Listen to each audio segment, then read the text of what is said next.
সমবেত ভক্তবৃন্দের চরণে আমার কোটি কোটি প্রণিপাত। ঈশ্বরান্যে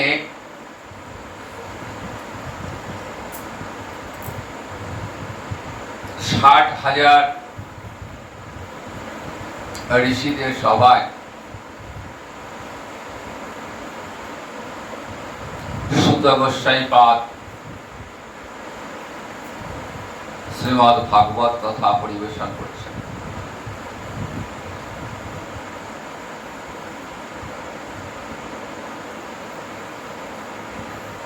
সুত গোস্বামী বলছেন,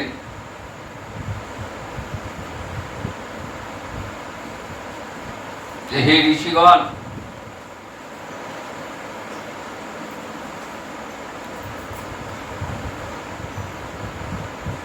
হরিকথা শ্রবণের মহিমা কি জানেন?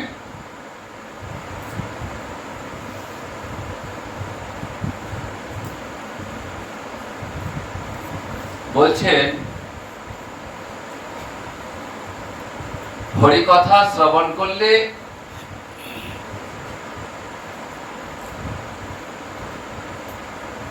হরি ভক্তি লাভ। শ্রবণ করলেই ভক্তি লাভ। হরিকথার এমনই মহিমা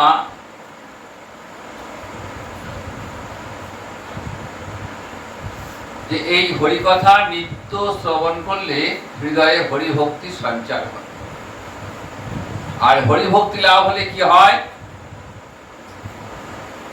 বললেন, জীবের হৃদয় থেকে শোক, মোহ, ভয় এই তিনটি বিষয় চিরকালের জন্য দূরীভূত হয়ে যায়। তাহলে হরিকথা শ্রবণের কেমন মহিমা দেখুন। বসে শুধু কানটা পেতে দিলেই হবে,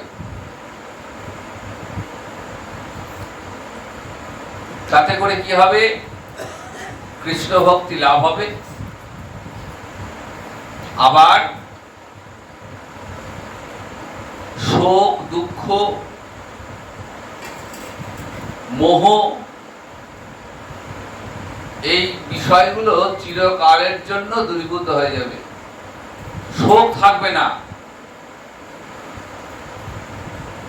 সংসারের শোকটা থাকবে না। এই জগতে কাউকে হারাবার যে শোক, সেই শোকটা থাকবে না।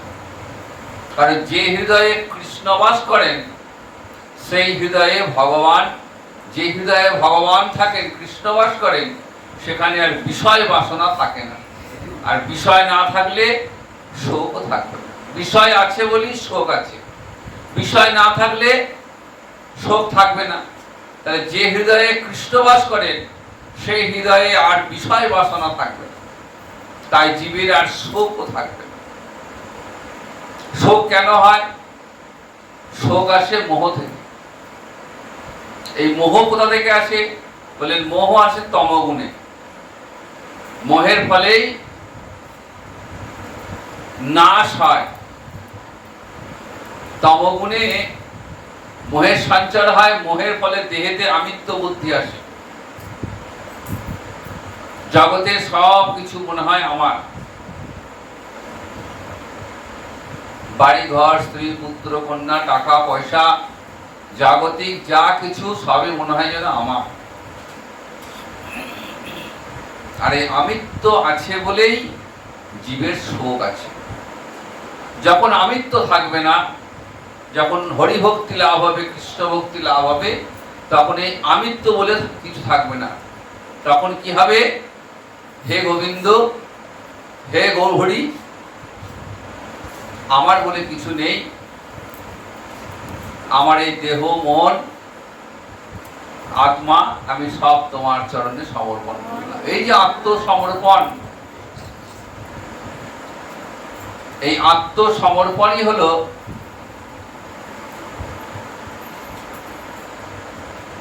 জীবের একমাত্র গতি। যেদিন জীব এই আত্মসমর্পণ করতে পারবেন, সেদিন জীবকে আর পিছন ফিরে তাকাতে হবে না। সর্বধর্মান পরিত্যজ্য মাম একং শরণং ব্রজ। ভগবান নিজ মুখে বলছেন গীতায়, অর্জুনকে বলছেন যে অর্জুন, সর্বধর্মান পরিত্যজ্য, তুমি সব কিছু ত্যাগ করে আমার চরণে আশ্রয় নাও।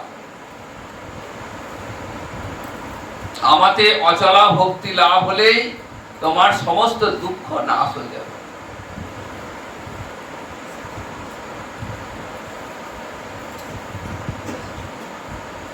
অর্জুন বলছেন,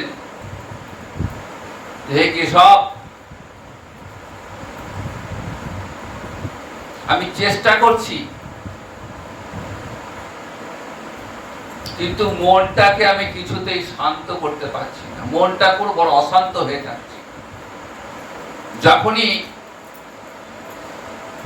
চোখ বুঝে আমি তোমার কথা ভাবছি, মনটা আমার অন্যদিকে চলে যাচ্ছে। ভগবান বলছেন অভ্যাস করো, অভ্যাস যোগ। একদিনে হবে না, দুদিনে হবে না, 3 দিনে হবে না, কিন্তু আস্তে আস্তে আস্তে আস্তে অভ্যাস করলে এই ভক্তি লাভ হবে।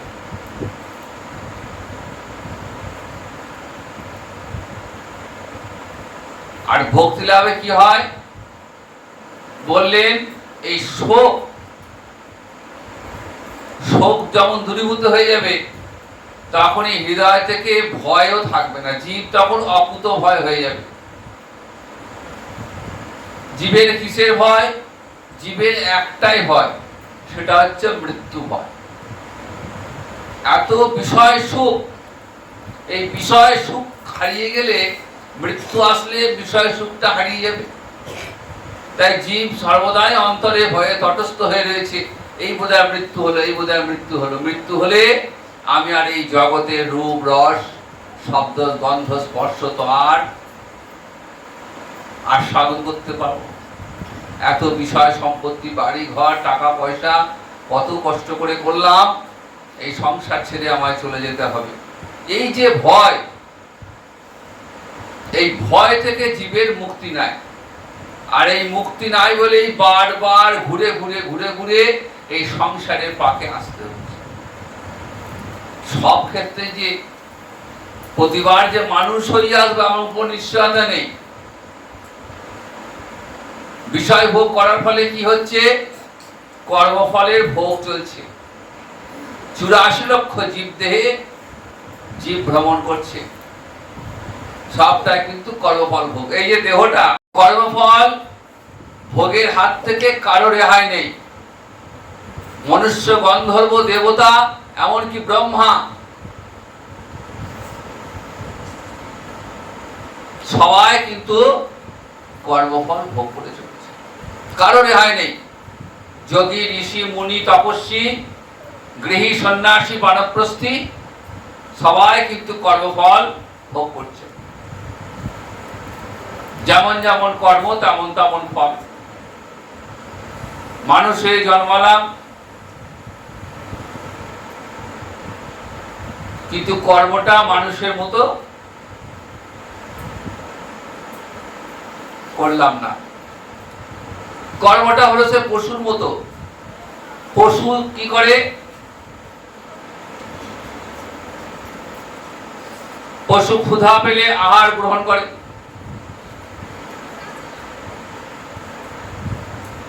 ক্লান্তি আসলে নিদ্রা যায়, শত্রু দেখলে ভয় পায়, আবার বংশ বিস্তার করে। এটা পশুর ধর্ম, পশুর আচরণ। এই 4টি জায়গায় মানুষেরও কোনো পার্থক্য নেই। পশু আর মানুষ এক, কিন্তু মানুষের একটা অধিক ধর্ম রয়েছে। এই 4টি ধর্ম ছাড়াও আর একটা অধিক ধর্ম রয়েছে। সেই ধর্মটা কি না, মানব দেহের যে জীবাত্মা, সেই জীবাত্মাটা চায় জগতে বৃহৎ বস্তুর সঙ্গে মিলিত হতে। তাহলে এই জগতে সর্বোত্তম বস্তু কি? এই জগতে সর্বোত্তম বস্তু হলেন পরমাত্মা, পরম ব্রহ্ম শ্রীহরি। তিনি এক, অদ্বিতীয়, এবং সেই পরম ব্রহ্ম শ্রীহরির উপরে আর কিছু নেই। তাই মানব দেহে যে জীবাত্মা রয়েছেন, সেই জীবাত্মা চাই পরমাত্মার সঙ্গে মিলিত হতে, আর একমাত্র এই মনুষ্য দেহেতেই সেটা সম্ভব। কারণ ভগবান কৃপা করে এই মনুষ্য দেহ একবার দান করেন। খুব ভালো করে অনুভব করবেন যে এই যে আমরা দেহ লাভ করেছি না, এই দেহটা কিন্তু খুব দুর্লভ দেহ। জীবজগতে যত প্রকার দেহ রয়েছে তার মধ্যে সব থেকে দুর্লভ দেহ হচ্ছে মনুষ্য দেহ। কারণ এই মনুষ্য দেহেটি একমাত্র ভগবত ভজন হয়, যেটা অন্য কোনো দেহে হয় না। এমনকি দেব দেহতেও ভগবত ভজন হবে না। শ্রীমদ্ ভাগবতের পঞ্চম স্কন্ধে দেখবেন দেবতারা বলছেন যে তারা মনুষ্য জন্ম পেতে ইচ্ছা করেন। কারণ দেব দেহে কি হয়? প্রচুর ভোগ।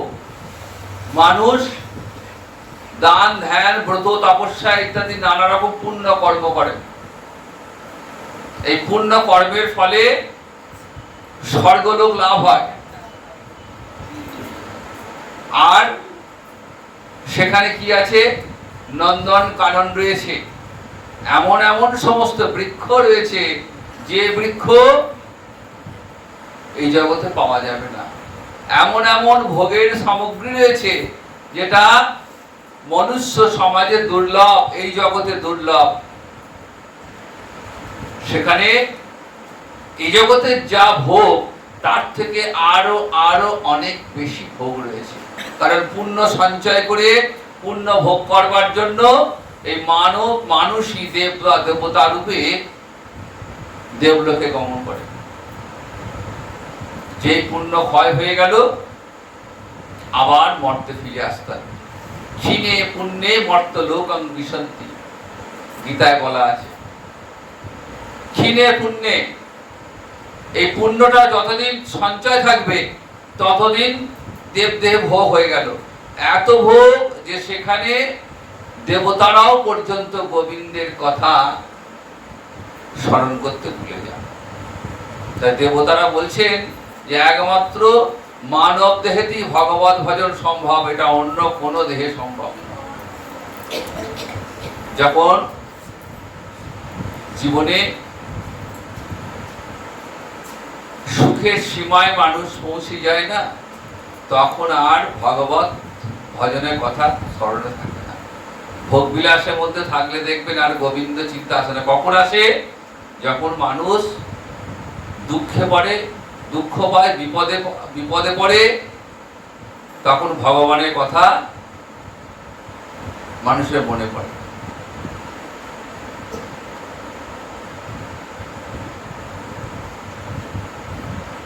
তাই দেবতারাও চেয়েছেন যে মনুষ্য দেহ লাভ করে ভগবত ভজন করতে, কিন্তু ভগবান শ্রীহরি কৃপা করে একবার এই দেহ দেন। তিনি কৃপা করেন বলেই আমরা এই দেহ লাভ করেছি। জীব জগতে সর্বশ্রেষ্ঠ 84 লক্ষ জীব দেহ, তার মধ্যে সর্বশ্রেষ্ঠ দেহ হচ্ছে মনুষ্য দেহ। কেন? মনুষ্য দেহে ভগবান যে আমাদের ইন্দ্রিয়গুলো দিয়েছেন, সেই ইন্দ্রিয়গুলো যেন আমরা ভগবত সেবায় কাজে লাগাতে পারি। দুটো সুন্দর সুন্দর চোখ দিয়েছেন, এমন সুন্দর চোখ যে চোখ দিয়ে শুধু আমরা পৃথিবীর রূপ দর্শন করি, কিন্তু পৃথিবীর রূপ দর্শন করবার জন্য এই চোখ নয়, এই চোখ দিয়ে ভগবত বিগ্রহ দর্শন হবে। কান দিয়েছেন, কেন দিয়েছেন? না যাতে করে কানে শুধু হরিনাম আর হরিকথা প্রবেশ করে, কিন্তু তা তো হয় না।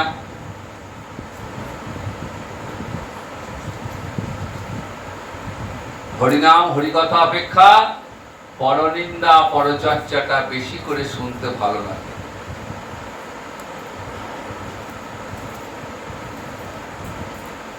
আমাদের এমনই ধর্ম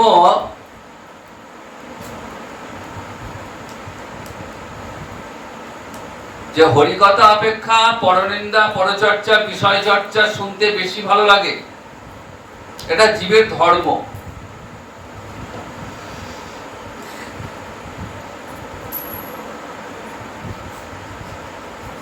দুটো সুন্দর হাত দিয়েছেন।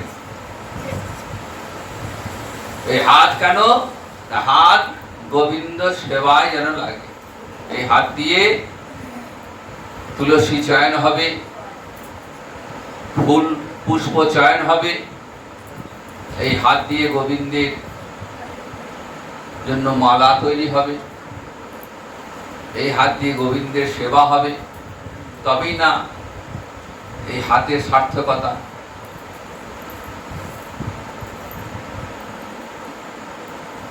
সুতরাং এই ইন্দ্রিয়গুলোকে যদি গোবিন্দ সেবায় আমরা লাগাতে পারি,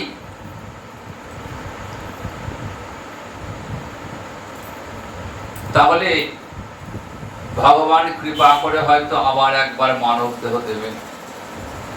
কারণ এই পঞ্চভূতের বিকার, পঞ্চভূতের শরীর একদিন না একদিন নাশ হবেই।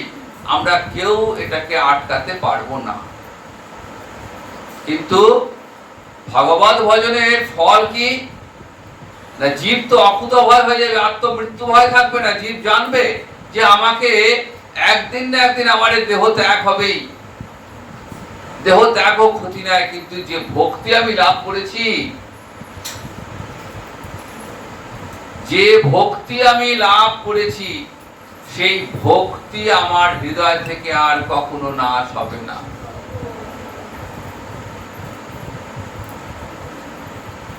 মৃত্যুর পূর্বে গোবিন্দ চরণে শরণাগতি। প্রভু, আমার এই দেহ যা ক্ষতি নেই,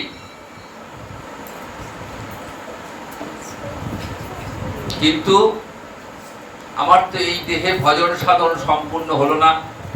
যদি কৃপা করে যদি আর একবার আমাকে দেহ দান করো, তাহলে আবার মনুষ্য দেহ লাভ করে প্রথম থেকেই আমি তোমার ভজন সাধন করতে পারব। দেখবেন এই জন্মে যেটুকু সাধন ভজন হলো, পরবর্তী জন্মে ভজন সাধনের অনুকূল পরিবেশে জন্মলাভ হবে। প্রথম থেকেই দেখবেন, জন্ম থেকেই কানে হরিনাম প্রবেশ করছে।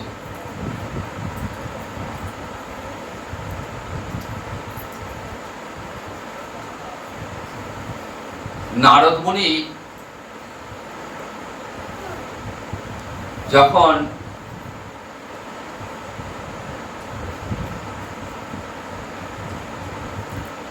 মায়ের সঙ্গে, নারদের মা ছিলেন পূর্বজন্মে পূর্বকল্পে এক দাস পরিচারিকা ছিলেন। নারদ মুনি ব্যাসদেবকে বলছেন, এ ব্রহ্মর্ষি, আমি কেমন করে কৃষ্ণ ভক্তি লাভ করলাম জানেন? না, পূর্বকল্পে আমার মা ছিলেন এক দাসী পরিচারিকা।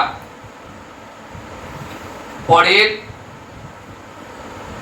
ঘরে কাজ করতেন। পিতা ছেলেবেলাতেই চলে গেছেন ছেড়ে, কাজে মায়ের সঙ্গে থাকতেন। আর মা যেখানে যেখানে কাজ করতেন, মায়ের সঙ্গে সঙ্গে যেতেন। তা ব্রাহ্মণের ঘরে মা কাজ করতেন, সেই ব্রাহ্মণের ঘরে মায়ের সঙ্গে সঙ্গে নারদ বলছেন আমিও যেতাম। চাতুর্মাস্য ব্রত উপলক্ষে মুনি ঋষিরা সমতলে নেমে আসেন। এই চাতুর্মাস্য ব্রতে সকালে মাধুকরী করেন। মাধুকরী থেকে যেটুকু পাওয়া যায় সেটা গোবিন্দ সেবায় লাগিয়ে বাকি সময়টা হরিকথা আলোচনা করেন সাধুদের মধ্যে। তা আমার মা যে ব্রাহ্মণের ঘরে থাকতেন সেই ব্রাহ্মণের ঘরে এসে সাধুরা থাকতেন।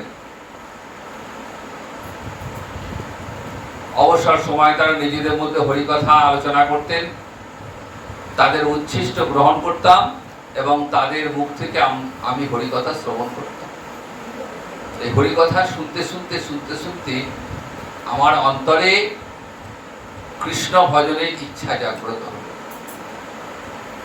কিন্তু আমি তো 5 বছরের শিশু, আমি কেমন করে কৃষ্ণ ভজন করতে হবে জানি না, কিন্তু অন্তরে প্রচন্ড ইচ্ছা যে আমি কৃষ্ণ ভজন করব। এটা কেন হলো না, শুধুমাত্র সাধুদের মুখে হরিকথা শ্রবণ করে। তাহলে দেখুন, মহৎ মুখ নিঃসৃত হরিকথা শ্রবণে কেমন ফল দেখুন।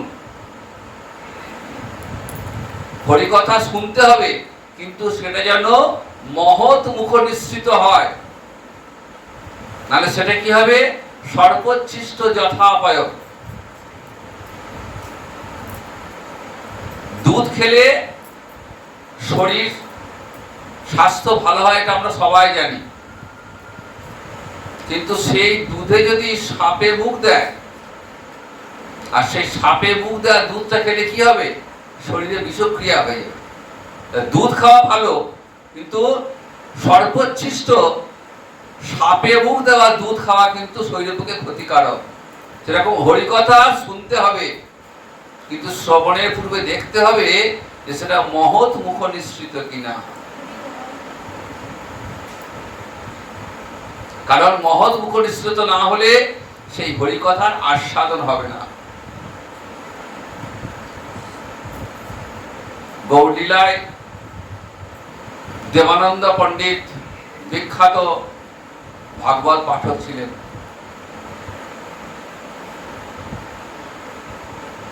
তো তিনি একটা সভায় ভাগবত প্রবচন করছেন, আর শ্রীবাস পণ্ডিত সেই আসরে এসে হাজির হয়েছেন। দেবানন্দ পণ্ডিতের মুখে ভাগবত কথা শুনতে শুনতে প্রেমে আপ্লুত হয়ে গেছে। আচরণটা পাগলের মতো করছেন।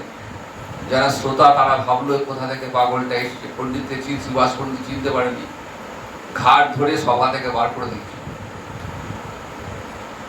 তো যেদিন থেকে শ্রীবাস পণ্ডিতের সঙ্গে এমন আচরণ হলো, সেই দিন থেকে দেবানন্দ পণ্ডিতের মুখে কিন্তু বাক্য স্ফূর্তি হতো না। পাঠ করতেন ঠিক কথায়, কিন্তু নিজে পাঠ করে নিজে সে আস্বাদন পেতেন না, কারণ বৈষ্ণব অপরাধ হয়ে গেছিল। বৈষ্ণব অপরাধ ঘটে গেছিল। বৈষ্ণব অপরাধ এমন এক অপরাধ যে বৈষ্ণব অপরাধ যদি কোন ক্রমে ঘটে যায়, তাহলে সে ভজনের যত উঁচুতে থাকুক তার পতন হয়ে যায়। দেবানন্দ পণ্ডিতের বাক্য স্ফূর্তি হারিয়ে গেছে। বহুদিন পর গৌর কৃপাতে দেবানন্দ পণ্ডিতের আবার বাক্য স্ফূর্তি হয়। গৌর কৃপা করেছিলেন তাই ফুলিয়াতে। এই ফুলিয়াকে বলা হয় অপরাধ ভঞ্জনের পাঠ। দেবানন্দ পণ্ডিতের যে অপরাধ হয়েছিল, সেই অপরাধ ভঞ্জন হয়েছিল গৌর কৃপা। সুতরাং সাধু সাবধান, হরিকথা শ্রবণ করতে হবে মহৎ সাধু মুখে, মহৎ জনার মুখ থেকে। না হলে কি হবে, হরিকথা আসরে যদি বিষয় আলোচনা হয়, তাহলে সেখানে হরিকথার অপমান হয়ে যাবে। কাজে এমন জনার মুখ থেকে হরিকথা শ্রবণ করতে হবে যিনি শুধু হরিকথাই বলবেন, যিনি হরিকথার আসলে কোনো সাংসারিক আলোচনা করবেন না।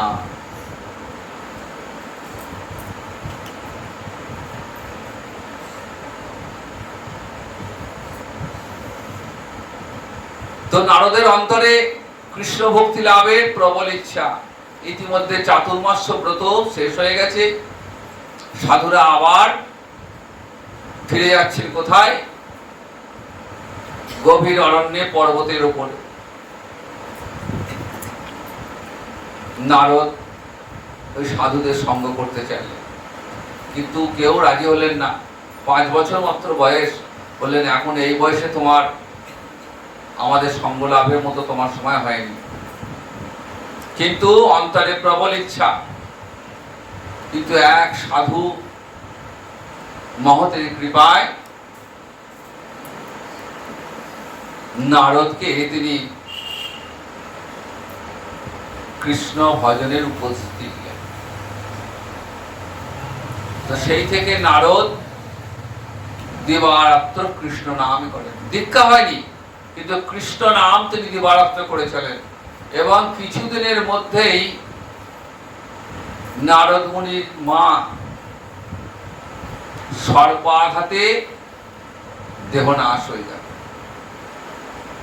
মায়ের সৎকার্য করে গোবিন্দকে প্রণাম করছেন, যে প্রভু, এ তো তোমারই লীলা, হয়তো তোমার ইচ্ছা যে মায়ের জন্য আমার সংসারের প্রতি যেটুকু মোহ ছিল সেই মোহটাও তুমি নাশ করে দিলে। আর মাও নেই, আর সংসারে বলে কেউ নেই, আর সংসার দরকার নেই। বেরিয়ে পড়লেন।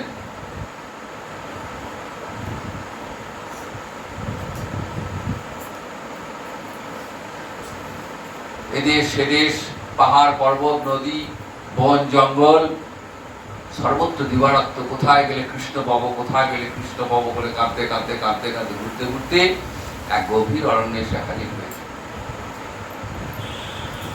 একটা গাছের তলায় বসে কৃষ্ণ নাম করছেন। মনে মনে ভাবছেন, আমার এই জন্মে বোধহয় আর ভগবত দর্শন হলো না। এমন সময় চোখ বুঝে ধ্যান করতে করতে দেখছেন অন্তর মাঝে গোবিন্দকে দর্শন করছেন।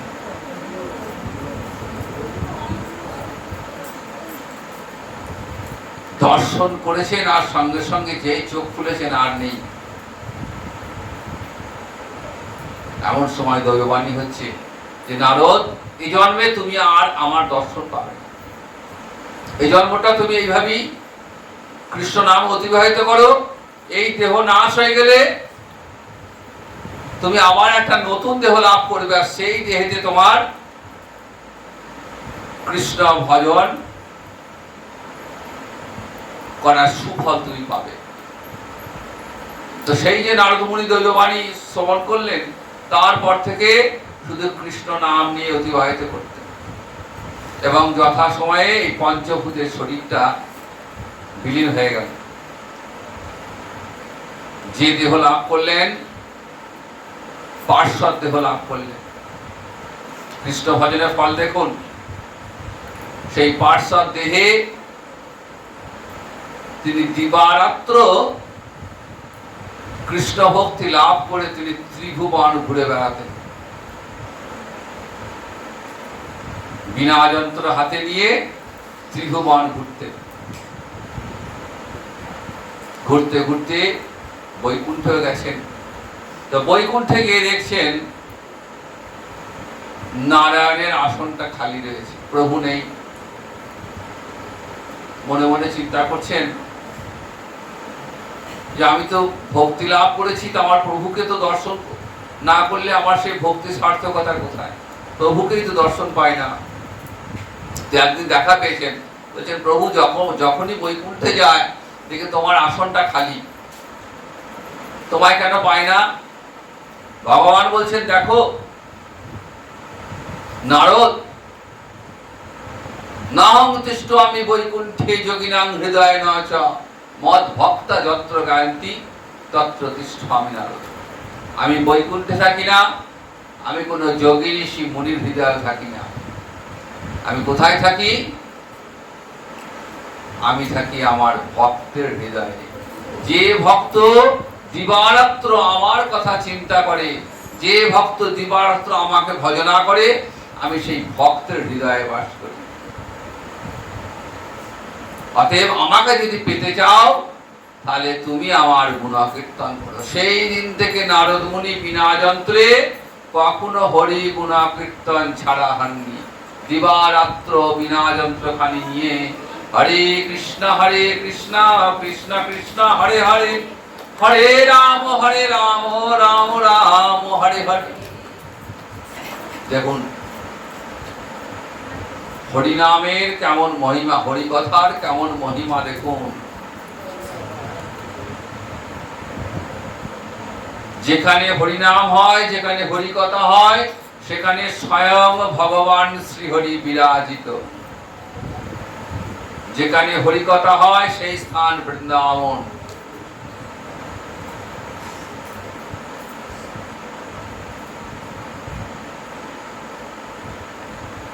হরিকথার আসরে সর্বপ্রথম যে শ্রোতাটি আসেন তিনি হলেন স্বয়ং ভগবান শ্রীহরি। কত দুর্লভ সভা দেখুন! হরিসভা মানে দুর্লভ সভা। অন্য কোন সভাতে থাকেন না, কোন রাজনৈতিক সভায় থাকবেন না, যেখানে বিষয় আলোচনা হবে এমন কোন জায়গায় ভগবান থাকবেন না। কিন্তু যেখানে হরিকথা হবে সেখানে ভগবান আপনাদের আসার আগেই তিনি হাজির হয়ে গেছেন। কারণ তিনি জানেন যে আজকে এখানে হরিকথা হবে। আর এই নিজের কথা শুনবার লোক ভগবানের চিরকাল। নিজের কথা শুনতে সবাই ভালোবাসে। রাস্তাতে যাচ্ছেন, কানে প্রবেশ করলো আপনার সম্বন্ধে কেউ ভালো ভালো কথা বলছে, প্রশংসা করছে। যেতে যেতে হাঁটার গতিটা একটু স্লথ হয়ে যাবে। কি বলছে শুনি, আমার সম্বন্ধে তো প্রশংসা করছে। নিন্দা করলে আর দাঁড়াবেন না, কিন্তু প্রশংসা করলে মনটা এমনিতেই আনন্দে ভরে উঠবে। তাহলে আমার সম্বন্ধে বলছে, নিশ্চয়ই ভালো। আমি একটুখানি যেতে যেতে গতিটা স্লো হয়ে যাবে, কানটা খাড়া থাকবে কি বলছে। ভগবানও সেই রকম। ভগবান তো সর্বত্র বিরাজ করছেন। এবার যেখানেই হরিকথা সেখানেই ভাবছে তাহলে তো আমার কথাই বলছে আজকে, তাহলে যাই একটু কি বলছে শুনি। প্রথম চলে আসবেন তিনি। হরিকথার এমন মহিমা যে আসরে যেখানে হরিকথা আলোচনা হবে সেখানে প্রথম যে শ্রোতাটি আসবেন তিনি হলেন স্বয়ং ভগবান শ্রীহরি।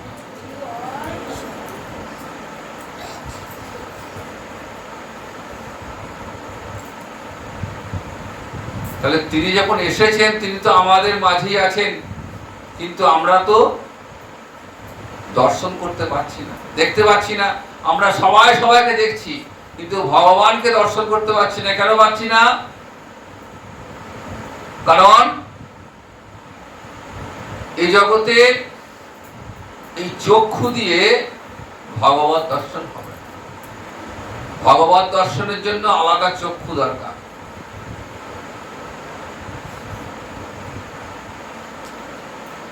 কিন্তু তিনি আছেন। তিনি কিভাবে আছেন? প্রবিষ্ঠ কর্ণরন্ধ্রেণ। ওই যে হরিকথা হচ্ছে আর কানে আমরা হরিকথা শ্রবণ করছি, ওই কান দিয়ে ভগবান, কর্ণরন্ধ্র দিয়ে ভগবান প্রবেশ করলেন কোথায়? একদম মর্মস্থলে, হৃদয় মাঝে গিয়ে বসে পড়েছেন কি। কারণ ভক্তের হৃদয়ে তিনি থাকেন। কিন্তু হৃদয়টা তো কামনা বাসনায় জীর্ণ। কোটি কোটি বৎসরের মালিন্য রয়েছে ভক্তের হৃদয়ে। বিষয় ক্লিষ্ট জীব বিষয় চিন্তা করতে করতে, বিষয় ভোগ করতে করতে হৃদয়টা কামনা বাসনায় জীর্ণ হয়ে রয়েছে। কিন্তু ভগবান তিনি তো প্রবেশ করেছেন ভক্তের হৃদয় মাঝে। কোথায় বসবেন? যেখানে বিষয় বাসনা থাকে সেখানে তো ভগবান থাকবেন না। তাহলে কোথায় বসবেন? সুহৃদ সতান। ভগবান হলেন সুহৃদ, ভক্তজনের বন্ধু, পরম বন্ধু। ভগবান হৃদয় মাঝে প্রবেশ করে ভাবছেন যে প্রবেশ যখন করেছি আমাকে তো বসতে হবেই।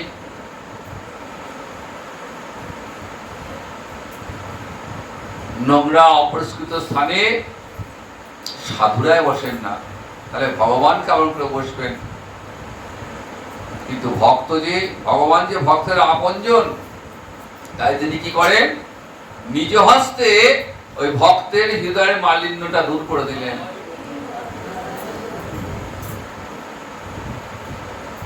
আপনার বাড়িতে, আমাদের বাড়িতে যখন কোনো প্রিয়জন আসে, খুব ঘনিষ্ঠ জন, সবাই নয়, যারা খুব নিজের জন, কাছের জন, ঘনিষ্ঠ জন যদি কেউ আসে, আমরা তো ব্যস্ত হয়ে পড়ি যে কতদিন পর এসে, আসে না, সঙ্গে সঙ্গে আমরা কি করি, আসন নিয়ে আসি, বসতে দেওয়ার জন্য ঝাঁটা নিয়ে এসে জায়গাটা পরিষ্কার করে আসন দেব।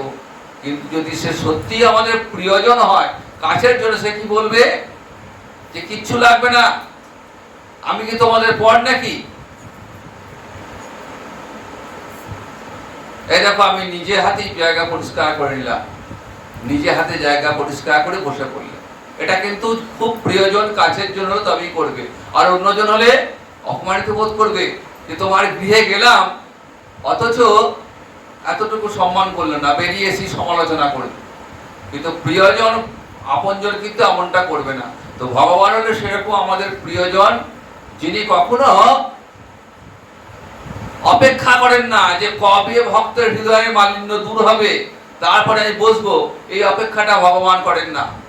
কৃষ্ণ কথা, হরিকথা শ্রবণ করছেন মানেই তিনি গোবিন্দের প্রিয়জন। আর গোবিন্দ যে হৃদয়ে বাস করেন, সেই হৃদয়ে আর মালিন্য থাকে না। যেমন করে পরিষ্কার করলেন, নিজ হস্তে মালিন্যটা দূর করে দিয়েছেন। যেই মুহূর্তে মালিন্যটা দূর করলেন, সেই মুহূর্তে হৃদয়টা কেমন হয়ে গেল? সলিলস্য যথা শরৎ। শরৎকালে জল যেমন স্বচ্ছ, সেই জলে যেমন এতটুকু ময়লা থাকে না। শরতের জলে নিজের প্রতিবিম্বটা দেখা যায়, এতটাই স্বচ্ছ পরিষ্কার। হৃদয়টা সেরকম পরিষ্কার হয়ে যায়। এটা কিন্তু অন্য কোনো সাধনে হবে না। কোটি কোটি বৎসর ধরে যোগ সাধন, জ্ঞান সাধন, বেদ পাঠ, তপস্যা, যাগ, যজ্ঞ ইত্যাদি করলেও কিন্তু হৃদয়ের মালিন্য কিন্তু দূর হবে না, কোথাও না কোথাও একটু থেকেই যাবে। সৌভরী মুনি, ভাগবতের সৌভরী মুনি উপাখ্যান আছে। কালিদহে যমুনায় যে কালিদাহ, সেই কালিদাহের নিচে তার আশ্রম ছিল। যোগ সাধন করতেন, যোগ বলে জলের তলায় থাকতেন। সাধন করতে করতে দেহটা শীর্ণ জীর্ণ হয়ে গেছে, হাড় কঙ্কাল সার হয়ে গেছে। এমন সাধনার বল। কিন্তু যোগ সাধন করলেও কি হবে, কামনাটা কিন্তু অন্তর থেকে দূরীভূত হয় না, কোথাও যেন একটু সামান্য ছিটে ফোটাও থেকে যাবে। একদিন সাধন করতে করতে দেখছেন যমুনায় জলের তলায় একটা মৎস্য আর মৎস্যী তারা সুখে বিচরণ করছে। তাদের সুখ দেখে সৌভরী মুনির অন্তরে বিষয় কামনা জেগে উঠল। ঘর বাড়ি সংসার করব, সংসার বাসনা জেগে উঠেছে। জলের তলা থেকে উঠে এলেন। দেখুন কত সাধন করে তবে ওই জায়গায় গেছেন, কিন্তু সামান্য কামনার বশবর্তী হয়ে আবার সংসার বাসনা জেগে উঠেছে। ওই মৎস্য আর মৎস্যের সুখ দেখে জলের তলা থেকে উঠে এলেন। তখন মান্ধাত্তা নাম অঞ্চল ছিল। মান্ধাত্তার রাজা মান্ধাত্তার 50টা সুন্দরী কন্যা ছিল। অপরূপ সুন্দরী কন্যা যাকে বলে, রূপে গুণে অতুলনীয়া। রাজা মান্ধাত্তার কাছে গিয়ে প্রস্তাব দেন রাজাকে, এই যে রাজা, আপনার মেয়েদের বিবাহ করতে চান। রাজা পড়েছেন ফাঁপড়ে। একে তো ঋষির ওই চেহারা, হাড় কঙ্কাল বেরিয়ে গেছে, বয়সের কোনো গাছ পাতন নেই। কিন্তু মুনি ঋষি বলে কথা, এখন যদি আমি প্রস্তাবটা প্রত্যাখ্যান করি, এখনই অভিশাপ দিয়ে বসবে। রাজা ঘুরিয়ে বললেন যে আপনার সঙ্গে বিবাহ দিতে আমার কোনো আপত্তি নেই, আমার বড় সৌভাগ্য যে আপনার মতো ঋষির সঙ্গে আমার কন্যাদের বিবাহ হবে।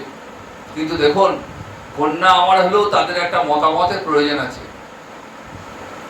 আপনি তাদের সঙ্গে কথা বলুন একবার, তারা যদি মত দেয় আমার কোনো অসুবিধা নেই। তো সৌভরী মুনি গেছেন কন্যাদের কাছে, তাদের কাছে বিবাহের প্রস্তাব দেওয়া মাত্রই কন্যারা হেসে কুটু। বলছে এইরকম বৃদ্ধ জরাজীর্ণ হাড় কঙ্কাল বেরোনো এক বুড়োর সঙ্গে বিবাহ? ঋষি বললেন এটা নিয়ে চিন্তা কারণ নেই। এই দেখো আমি এখনই যোগ বলে আমার দেহের যৌবন ফিরিয়ে আনছি। বলেই যোগ বলে একদম পরিপূর্ণ যুবক, সুন্দর এক যুবক রূপে দাঁড়িয়েছে। তখন 50টা মেয়ে সবাই বলছে আমি বিবাহ করব, তখন নিজেদের মধ্যে ঝগড়া লেগে গেছে।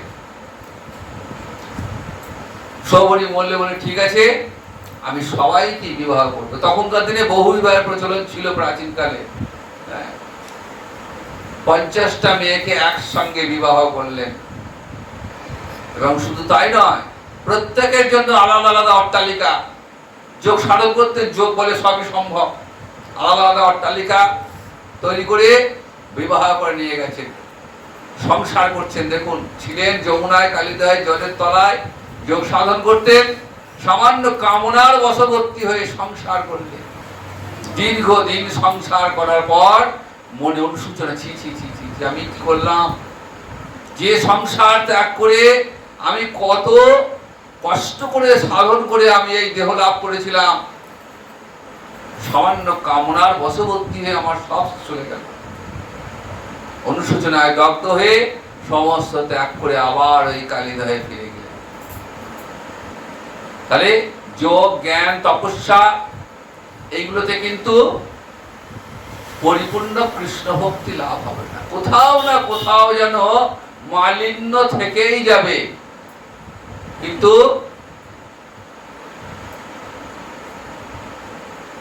হরিকথা শ্রবণ এবং হরিনাম সংকীর্তনের এমনই মহিমা,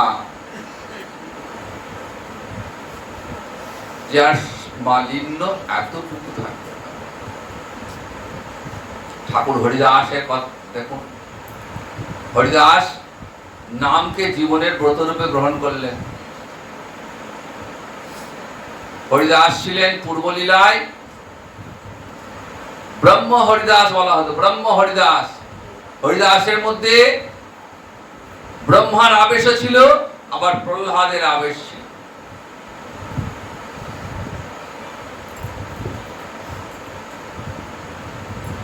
গোবিন্দের লীলা দর্শন করে, গোবিন্দের মঞ্জু মহিমা দর্শন করে তিনি মোহিত হয়ে গেলেন। গোবিন্দকে নিজ মায়াতে মোহিত করতে চেয়েছিলেন, চিনতে পারেননি। তারপরে যখন দেবকীর গর্ভে যখন ভগবান আসছেন কংসের কারাগারে, তখন ব্রহ্মাদি দেবগণ গিয়ে দেবকীর গর্ভকে স্তুতি করেছিলেন। ঠিক যেমন গৌরহরি আসার আগে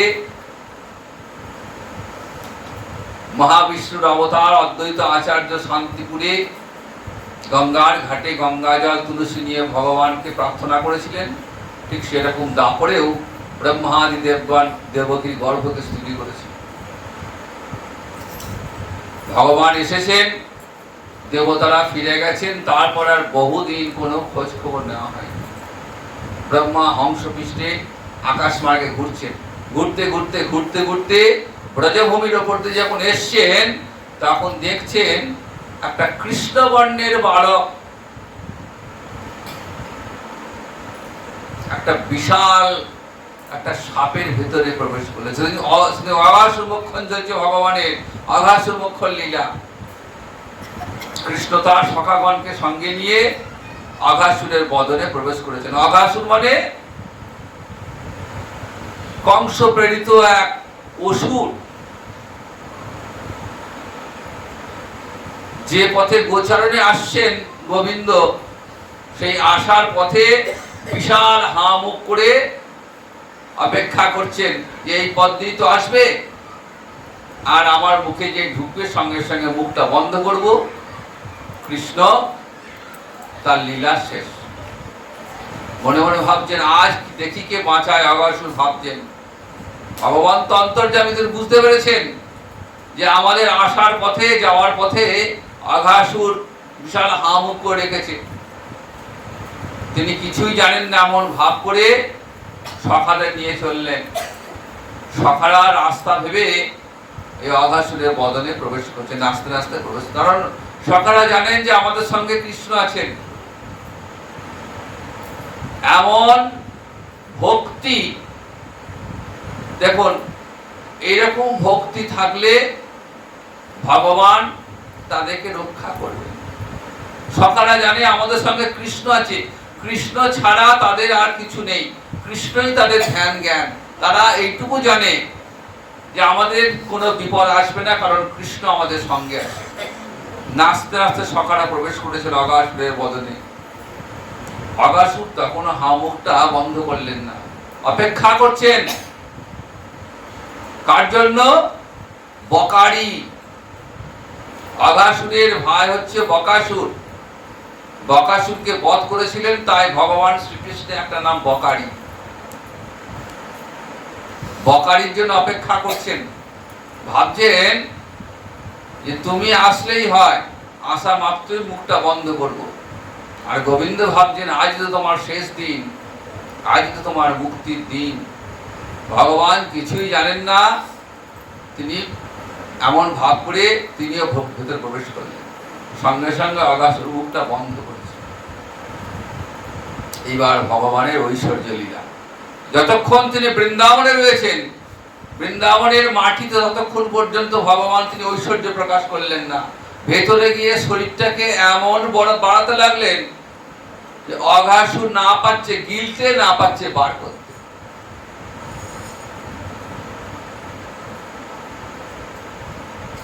এমন অবস্থা হয়েছে অঘাসুর যে গিলতেও পারছেন না, বেরো করতে পারছেন না। ভাবছেন বিশাল এক পর্বত, কোথা থেকে কি হলো বুঝতে পারছি না। ঢোক গিলতে পারছে না, বারও করতে পারছে না। সখারা তো সব অচেতন হয়ে গেছে, কেউ দেখতে পাচ্ছে না ভগবানের ঐশ্বর্য। এইবার ভগবান আসছেন ভেতরে। একটা সময়ে অঘাসুরের আস্তে আস্তে আস্তে আস্তে শ্বাস বন্ধ হয়ে গেল। ভগবান কি করলেন? সমস্ত সখারা কেউ জানেই না কি হলো, সমস্ত সখাদের অঘাসুরের ভেতর থেকে বার করে নিয়ে এলেন। অমৃত বর্ষিণী দৃষ্টি দিয়ে সখাদের দেহে সব প্রাণ ফিরিয়ে এনেছে। আকাশ মার্গে ব্রহ্মা দর্শন করছেন, দেখছেন যে অঘাসুরের দেহ থেকে প্রাণটা ব্রহ্মরন্ধ্র দিয়ে বেরিয়ে এলো। ব্রহ্মরন্ধ্র মানে মাথা দিয়ে, একদম মাথা দিয়ে বেরিয়ে কোথায়? তাই কালো ছেলেটার চরণে বিলীন হয়ে গেল। ব্রহ্মা ভাবছেন যে এটাই কি আমার আনা ঠাকুর বটে? কিন্তু কালো একটা ছোট পাড়া ছেলে, এটা কি করে আমার আনা ঠাকুর হবে? ভগবানও বুঝতে পারছেন না, কৃষ্ণ মায়া মোহিত হয়ে গেছে। তাহলে পরীক্ষা করতে হবে আমার আনা ঠাকুর কিনা দেখতে হবে। সেদিন গোবিন্দের পুলিন ভোজন লীলা চলছে যমুনা তীরে। অঘাসুর দেহ থেকে বেরিয়ে এসে গোবিন্দ যমুনার তীরে পুলিন ভোজনে বসেছেন। গরুগুলো সব মাঠে চড়ছে আর ভগবান সখাদের নিয়ে ভোজন করছে। ইতিমধ্যে তারা যখন খেতে ব্যস্ত, গরুগুলো অনেক দূর চলে গেছে। সখারা খুঁজতে গেছে, ফিরে এসছে, পেলাম না। কৃষ্ণ বলছেন ঠিক আছে আমি একবার দেখে আসি গিয়ে। তিনি গিয়ে দেখছেন নেই। সঙ্গে সঙ্গে তিনি চোখ বুঝে দেখছেন যে ব্রহ্মা এই বাছুরগুলোকে, গায়গুলোকে নিয়ে সব নিয়ে চলে গেছে ব্রহ্মলোকে। ভগবান কিচ্ছু বললেন না, বুঝতেই দিলেন না ব্রহ্মাকে। যতগুলো ইতিমধ্যে গোবিন্দ যখন গেছেন, ব্রহ্মা দিকে সখাদেরকে নিয়ে চলে গেলেন। কৃষ্ণ ফিরে এসে দেখছেন সখারাও নেই। ভগবান বুঝতে পারলেন এটা ব্রহ্মা কাজ। ভগবান কিচ্ছু বললেন না। যতগুলো সখা, যতগুলো গোমাতা বাছুর ছিল, ঠিক ততগুলোই গোমাতা বাছুর সখা আবার সৃষ্টি করলেন, দিয়ে ব্রজধামে ফিরে গেছেন। ব্রজবাসীরা কেউ জানতেই পারল না, কারণ তারা প্রত্যেকেই তো কৃষ্ণ। তারা দেখছেন সখাদের মায়েরা পিতারা আগে যেমন ভালোবাসতেন, তার থেকে যেন অধিক অধিক বেশি ভালোবাসতে ইচ্ছে করছে। গো মাতারা তাদের বাছুরদেরকে বেশি বেশি করে আদর করছে। বলরাম দেখছেন যে আমি তো ভাইকে ভালোবাসি, কিন্তু গাই বাছুর সখাদেরকে যেন দেখে যেন মনে হচ্ছে আরো বেশি অন্তরে ভালোবাসা যেন আরো বেশি বৃদ্ধি পাচ্ছে। কেন হচ্ছে? বলরাম চোখ বুজে দর্শন করছেন, এটা গোবিন্দের, আমার ভাইয়ের মহিমা। ব্রহ্মা পরীক্ষা করতে চেয়েছেন। তো ব্রহ্মা আবার অনেকদিন পর ঘুরতে ঘুরতে এসে দেখছেন যে সমস্ত বাছুর গোমাতা সখাদের হরণ করেছিলেন, তারা বৃন্দাবনে যেমনকার তেমনি আবার সব খেলা করছে। ব্রহ্মা বললেন, আমি তো সব ব্রহ্মলোকে রেখে দিয়ে এসছি, একবার যাই দেখে আসি। ব্রহ্মলোকে গিয়ে দেখছেন না, সেখানে তো যেমনকার তেমনি আছে। আবার এসছেন ব্রজধামে, এখানেও খেলছে, যাচ্ছেন আসছেন, বুঝতে পারছেন না কি ব্যাপার। যোগমায়ার লীলা এটা। অঘটন ঘটন পটিয়সী যোগমায়া গোবিন্দের ইচ্ছায় এমন এমন সব কাজ করেন যে ভগবান নিজেও জানতে পারেন না। যোগমায়া এই কাজটা করেছিলেন। 3 দল বাছুর এবং গোমাতার সখা সৃষ্টি হয়েছিল।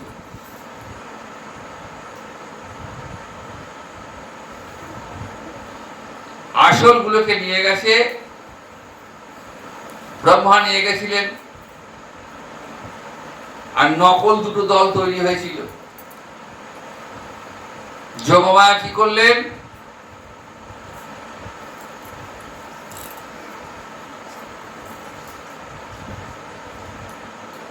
নকল একদল গোপ এবং বাছুর গোমাতা সৃষ্টি করলেন।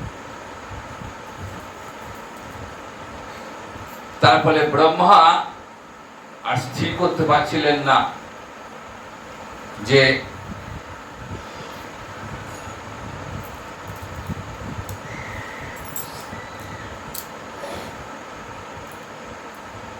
আমার আনা ঠাকুর বটে কিনা।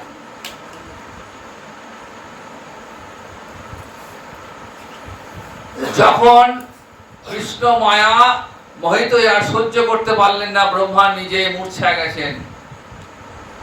এইবার ভগবান এসছেন ব্রহ্মার মূর্ছা ভঙ্গ করেছেন। ব্রহ্মা গোবিন্দ চরণে প্রণাম জানিয়ে স্তুতি করছেন, প্রভু আমার মহা অপরাধ হয়ে গেছে, আমি তোমার পরীক্ষা করতে গেছি। তখন ভগবান ব্রহ্মাকে বললেন, তুমি এরপর তুমি হরিদাস হয়ে যাবে।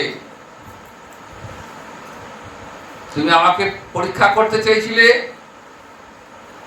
তুমি যবন হরিদাস রূপে জন্মগ্রহণ করবে, জগতে জীবকে দেখাবে যে নিজ জাতি নহে কৃষ্ণ ভজনে অযোগ্য, সৎ কুল বিপ্র নহে ভজনের যোগ্য, যে ভজে সেই বড় অভক্ত হিংসার, কৃষ্ণ ভজন নাহি জাতি কুলাদি বিচার।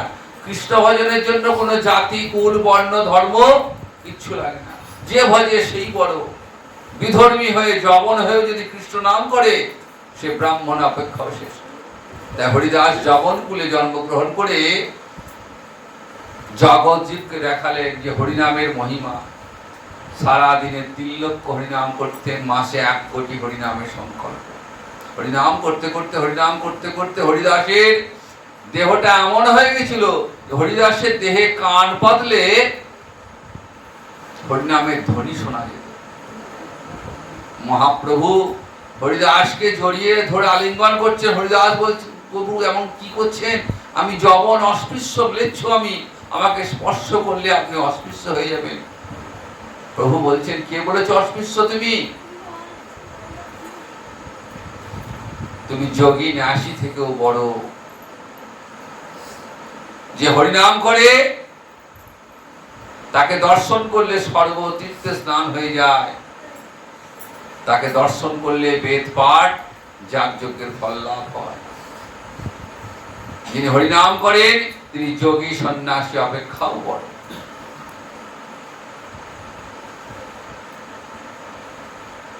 যেদিন হরিদাসের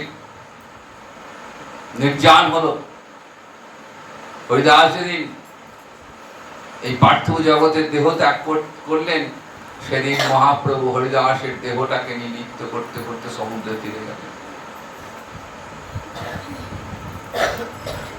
হরিদাসের জন্য মহোৎসব করেছিলেন। তাহলে দেখুন, ভগবান জগৎ জীবকে দেখালেন, দেখো আমি আমার ভক্তের অধীন। যে ভক্ত আমার কথা চিন্তা করে, আমি তার কথা সর্বদাই চিন্তা করি। গীতা বাক্যে তার প্রমাণ দিলেন, অন্যান্য চিন্তয়ন্ত মাং যে জনা পর্যুপাসতে তেষাং নিত্যাভিযুক্তানাং যোগক্ষেমং বহাম্যহম। আমার কথা যে অন্যান্য মনে কায় মনে বাক্যে চিন্তা করে, যে দিবারাত্র আমার কথাই ভাবে, শয়নে স্বপনে জাগরণে আমার কথা ভাবে, তার যোগ এবং ক্ষেম আমি বহন করি। এটা আমার প্রতিজ্ঞা, আমি আমার ভক্তকে সর্বদাই রক্ষা করি। অর্জুনকে যে প্রতিজ্ঞাটা করিয়ে নিয়েছেন, অর্জুন বিশ্ববাসীর সামনে তুমি প্রতিজ্ঞা করে বলো যে আমার ভক্তের কখনো বিনাশ হয় না।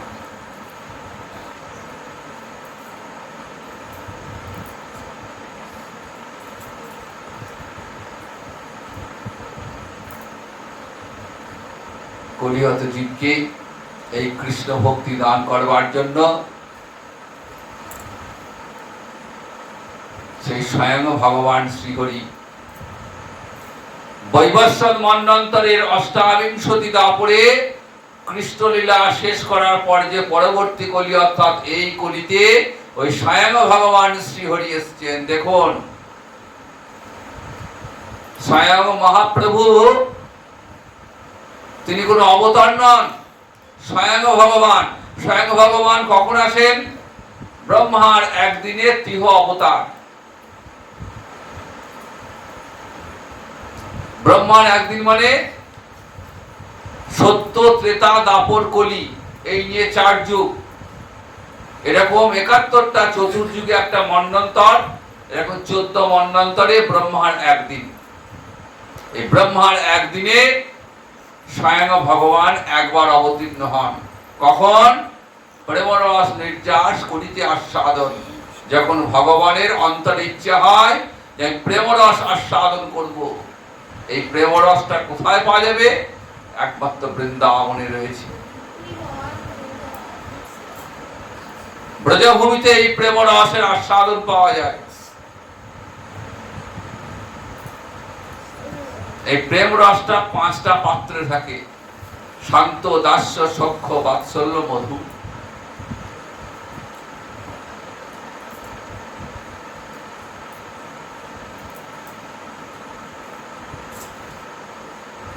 এই প্রেম রস আস্বাদন করবার জন্য গোলকের লীলাকে ভুলোকে নিয়ে আসেন ভগবান।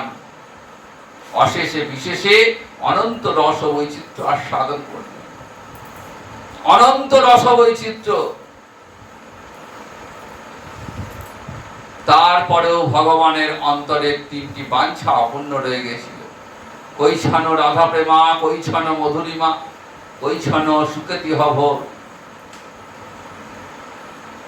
রাধারানীর প্রেমরস অশেষে বিশেষে আস্বাদন করেছেন। তারপরেও গোবিন্দ ভাবছেন যে আমি তো রাধারানীকে ভালোবাসি, রাধারানীও আমাকে ভালোবাসে, কিন্তু আমি রাধারানীকে ভালোবেসে যে আনন্দ পাই, রাধারানী তার থেকে কোটি কোটি গুণ বেশি আনন্দ লাভ করেন আমাকে ভালোবেসে।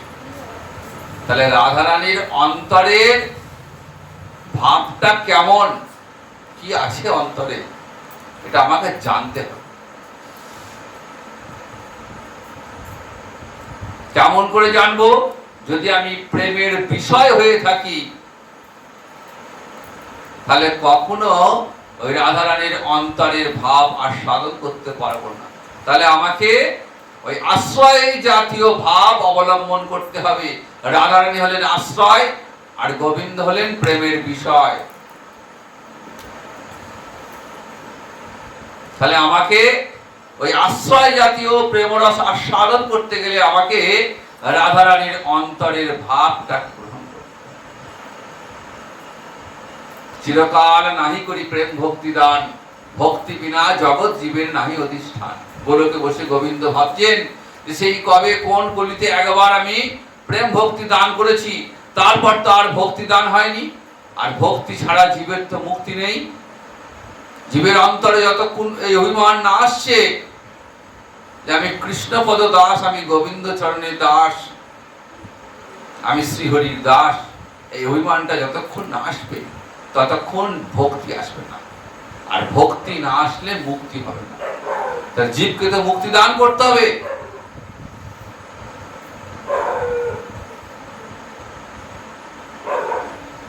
সুতরাং আমাকে ভক্ত রূপে যেতে হবে। তাই ভগবান স্বয়ং ভগবান ভক্ত রূপে কপট সন্ন্যাসীর বেশ ধারণ করে এলেন। কেন না কলিহত জীবকে নিজ হস্তে ওই রাধারানীর প্রেম সুধা মিশ্রিত প্রেম ভক্তি দান করবেন। জগতের জীব হরে কৃষ্ণ কৃষ্ণ কৃষ্ণ হরে হরে, হরে রাম রাম রাম হরে হরে। জগৎ জীব এই মধুমাখা হরিনাম উচ্চারণ করবে, আর তার অন্তরে প্রেম ভক্তি জাগ্রত হবে, তবেই জীব মুক্তি লাভ করবে। তাই মহাপ্রভু এলেন শচীগর্ভ সিন্ধু মাঝে। আশাটাও কত সুন্দর। ফাল্গুনী পূর্ণিমা তিথি, সিংহ রাশি, সিংহ লগ্নে, গোধূলি, সময়টা হচ্ছে গোধূলি লগ্ন। আবার যেদিন আইলেন সেদিন আবার আকাশে চন্দ্রগ্রহণ। দেখুন ভগবানের আশাটাও কেমন। দেখুন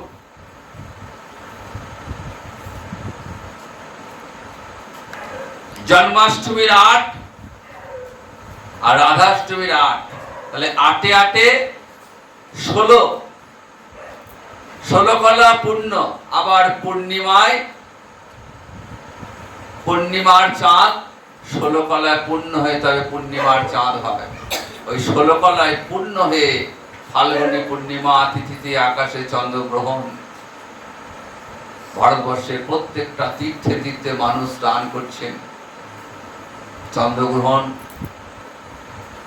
স্নান করছেন, আর মুখে তাদের মুখে হরিনাম সংকীর্তন, নামে ঠাকুর আসছেন, তাই মুখে হরিনাম দিয়ে নিয়ে আসছেন। জগতের প্রত্যেকটা জীব হরিনাম করছেন, প্রত্যেকটা জীব, বিধর্মীরা পর্যন্ত হরিনাম সংকীর্তন করছেন। যারা বিধর্মী, যারা জবন, তারাও পর্যন্ত হরি বলেছেন। কেন? জগত হরিয়া লোকে বলে হরি হরি, সেইখানে গৌরচন্দ্র ভূমে অবতরী। প্রসন্ন হইল সব জগতের মন, হরি বলে হিন্দুকে হাস্য করে যবন। যারা বিধর্মী, যাদের কানে হরিকথা প্রবেশ করে না, তারা হিন্দুরা তীর্থে স্নান করছে, হরিনাম করছে তো, আর বিধর্মীরা টিটকারি দিচ্ছে, ব্যঙ্গ বিদ্রুপ করছে, হরি বলছে রে মুখে, হরি হরি করছে। তাহলে কি হলো? তাদের মুখে হরি বলি দিলেন। তাহলে কেমন ভগবান দেখুন, বিধর্মীদের মুখে পর্যন্ত হরিনাম উচ্চারণ করিয়েছে। কেমন হরিনাম, কেমন মধুর হরিনাম দেখুন। সবার মুখে হরি হরি, হরি বলি নারীগণ দায় হুলাহুলি, স্বর্গে বাদ্য নৃত্য করে দেব কুতূহলী। অদ্বৈত আচার্য শান্তিপুরে গঙ্গার তীরে নিত্য উদ্দাম নৃত্য। বৃদ্ধ মহাপ্রভুর থেকে বয়সে 52 বছরে বড়, যখন প্রভু জন্মগ্রহণ করলেন তখন অদ্বৈত আচার্যের বয়স হচ্ছে 52 বছর। এর আগে সতীমাতার 8টি সন্তান বিনষ্ট হয়ে গেছে, কন্যা সন্তান, পরপর 8টা কন্যা সন্তান বিনষ্ট হয়ে গেছে। নবমে এলেন বিশ্বরূপ, দশম গর্ভে এসেছেন গৌরহরি। 1406 শকে মাঘ মাসে শচী দেবীর গর্ভ সঞ্চার হয়েছে। যেদিন থেকে গর্ভ সঞ্চার হয়েছে সেদিন থেকে শচী মায়ের এমন রূপ, এমন লাবণ্য উপছিয়ে পড়ছে। জগন্নাথ মিশ্র তাকিয়ে তাকিয়ে দেখছেন যে শচীর এত রূপ। ঘরে মা লক্ষ্মী উপচিয়ে পড়ছেন। জগন্নাথ মিশ্র ব্রাহ্মণ, কিন্তু দরিদ্র, আর্থিক অবস্থা খুব ভালো ছিল না। কিন্তু যেদিন থেকে গৌরহরি এসছেন শচী গর্ভে, সেদিন থেকে ঘরে কোনো অভাব নেই। কোথা থেকে যে মানুষ আসছেন, পরিচিত অপরিচিত, এসে উপঢৌক দিয়ে যাচ্ছেন। শচী মা সন্ধ্যাবেলায় তুলসী তলায় প্রদীপ দিদিকে দেখছেন, আকাশে প্রণাম করছেন, দেখছেন আকাশ থেকে কারা যেন জোরহাত করে প্রণাম করছেন শচী মাকে দেখে। জগন্নাথ মিশ্রকে বলছেন, দেখো স্বামী, কিসব অলৌকিক ঘটনা ঘটছে, আমি কিছুই বুঝতে পারছি না। জগন্নাথ মিশ্র বলছেন যে শচী, আমি এক অদ্ভুত স্বপ্ন দেখলাম গত রাতে। কি দেখেছি জানো? যে জ্যোতির্ময় তেজ আমার দেহ থেকে আমার দেহে প্রবেশ করল।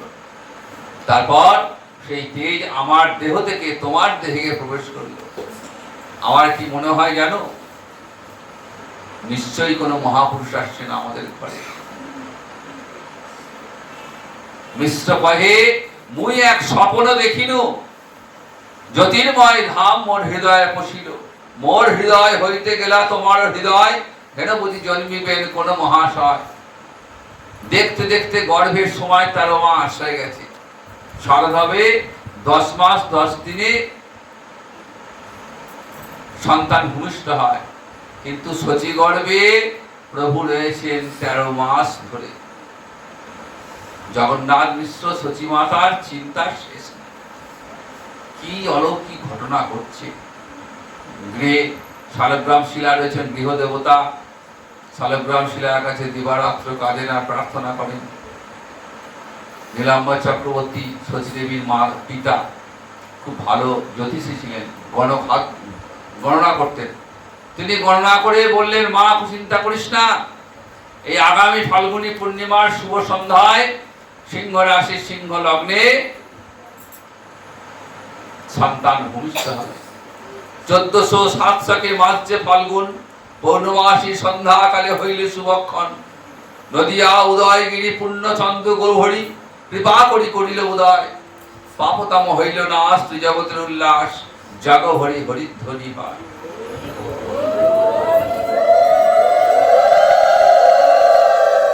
সেই ফাল্গুনী পূর্ণিমা তিথি আমরা পার করে এসেছি। আর সেই ফাল্গুনী তিথিকে উপলক্ষ করেই, গৌরহরির জন্ম উপলক্ষ করেই আজ এই মন্দিরে 7 দিন ধরে গৌর কথা, হরি কথা আলোচিত হচ্ছে।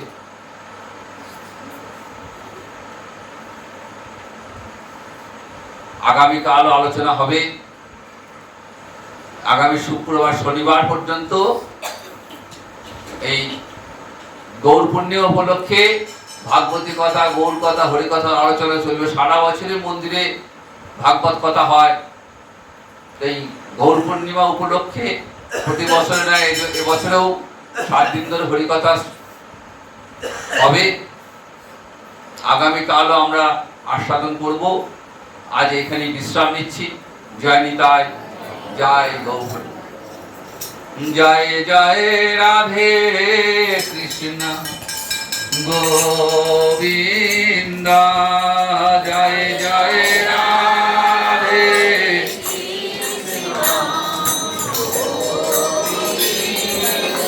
রাধে গোবিন্দ, রাধে গোবিন্দ, রাধে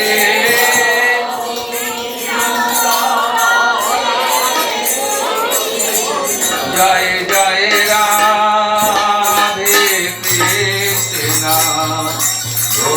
গোবিন্দ।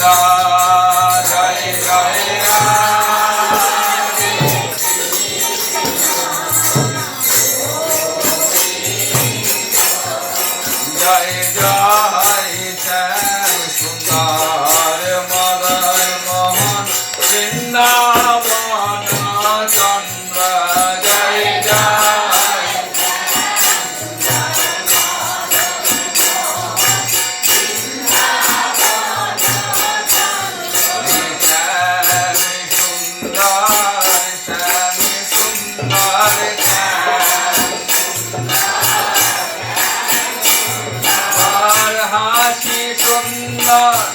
বাঁচি সুন্দর শ্যাম সুন্দর শ্যাম সুন্দর হাসি সুন্দর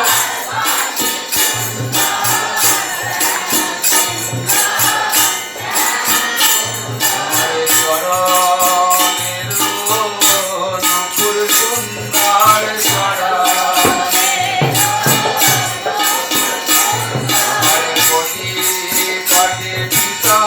পশম সুন্দর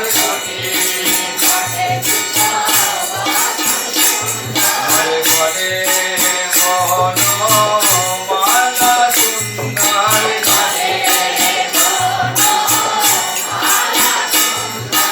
রাধারে মুরালি সুন্দর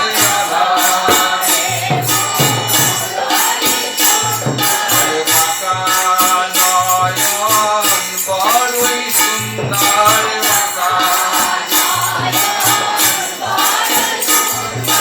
জোড়া ভুরু বড়ই সুন্দর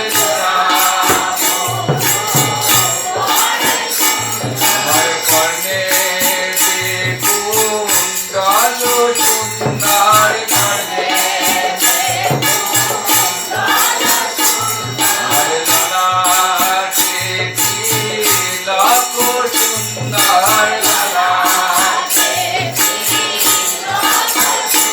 সুন্দর ময়ূর পাখা বড়ই সুন্দর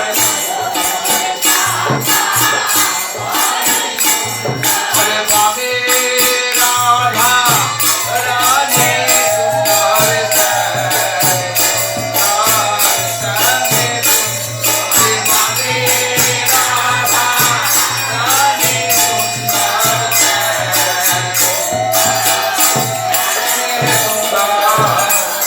জয় জয় রাধা রমণ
জয় জয় রাধা কান্ত রাধা বিনোদ জয় রাধে গোবিন্দ জয় জয়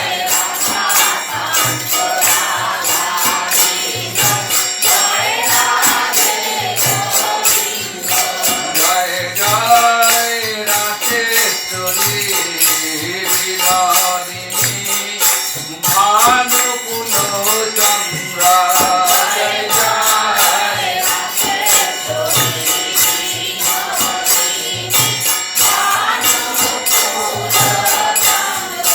জয় জয় ললিতা খায়াছি যত সখী বৃন্দা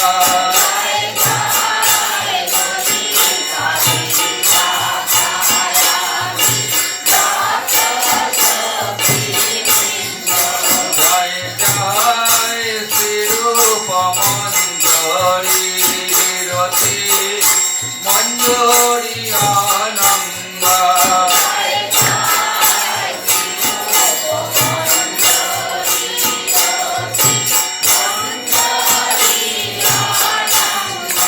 জয় জয় পৌর্ণমাসি কুন্দলতা জয় বীরা বৃন্দা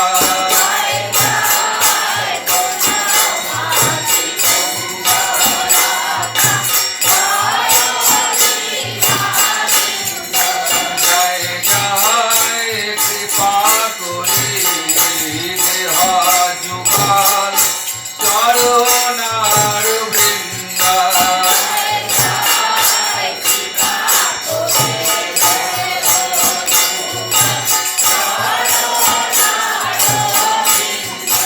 যেন আকুল প্রাণে গাইতে পারি জয় রাধে গোবিন্দা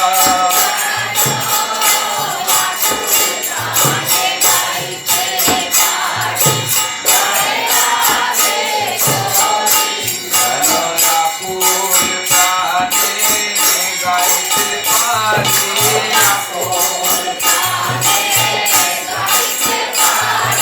জয় রাধে গোবিন্দ বলে আকুল প্রাণে গাইতে পারি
ভক্ত বিলাসিনী রাধারানী জয় রাম।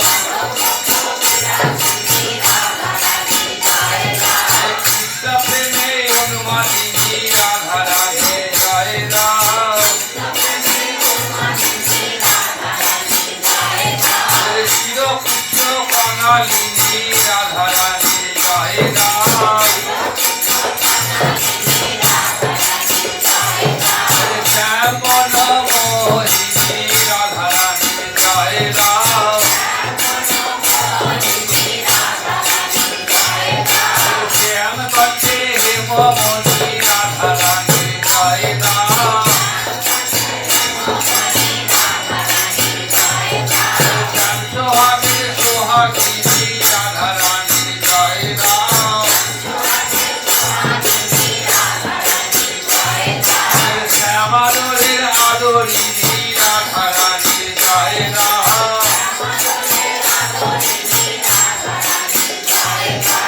অষ্টসখী শিরোমণি রাধারানী জয় রাম।